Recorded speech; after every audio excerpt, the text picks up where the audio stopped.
মাছ ভাজা, মাছ ভাজছে।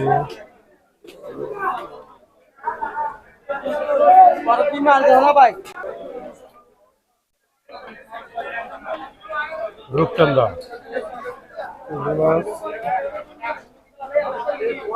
লটকা মাছ,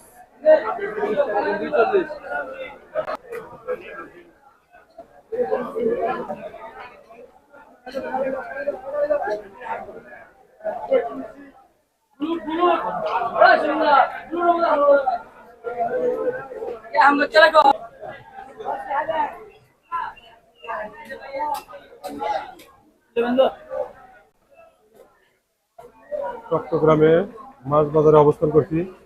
এখানে বিভিন্ন সামুদ্রিক মাছ দেখতে পাচ্ছি আমরা। এই মাছটার নাম কি ভাই? এটা পোয়া মাছ। পোয়া মাছ তো আর এক রকমের দেখলাম। এগুলো পোয়া মাছ। আর এই পাশে এটা ভাই কোরাল মাছ। এটা বিভিন্ন ধরনের মাছ, সামুদ্রিক মাছ। ধন্যবাদ।